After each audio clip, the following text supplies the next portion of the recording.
l'Algérie avait dit qu'il fallait continuer la lutte. C'est une position que nous ne pouvons pas changer, qui s'inscrit tellement dans nos mœurs, d'autant plus dans nos mœurs qu'elle s'inspire en fait de notre passé, de notre essence, de notre existence même en tant qu'État indépendant.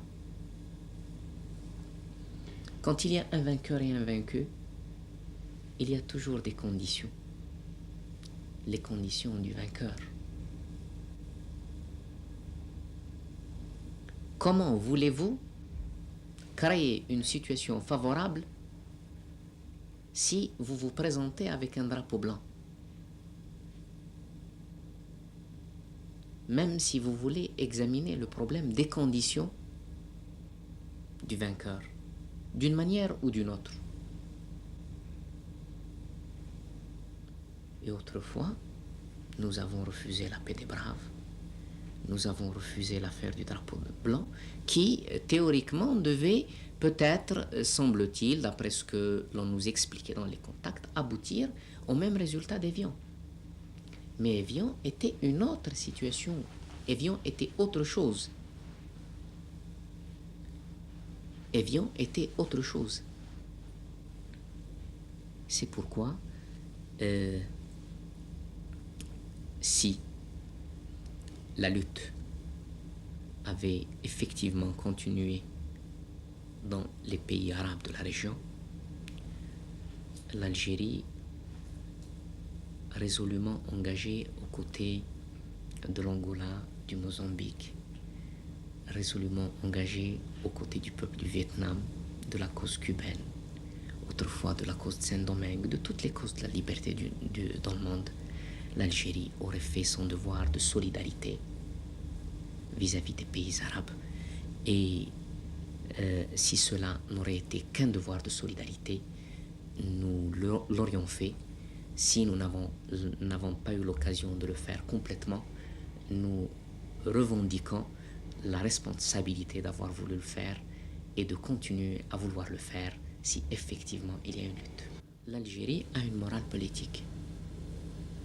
Cette morale politique passe par le fait que nous ne pouvons pas cautionner l'agression sous quelque forme que ce soit. Nous ne pouvons pas cautionner la politique du fait accompli.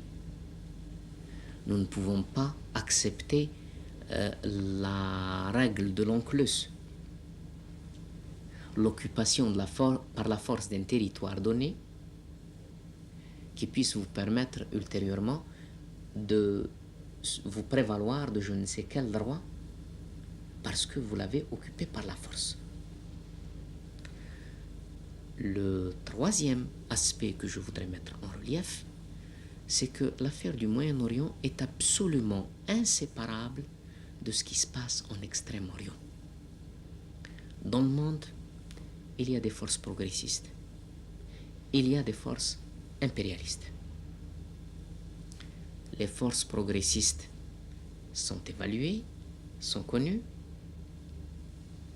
leur engagement est précis et précisé aussi autour, si vous voulez, des pays socialistes, avec même les tendances que nous savons. Les forces impérialistes sont connues aussi, et leurs instruments sont connus.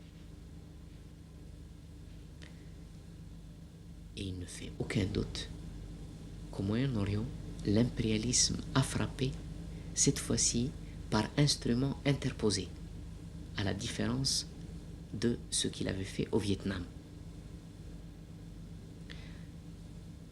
Si nous ajoutons cet élément aux autres éléments africains, peut-être même qui se sont passés en Asie ou en Europe, d'autres, nous sommes obligés d'aboutir à la conclusion qu'il y a un plan impérialiste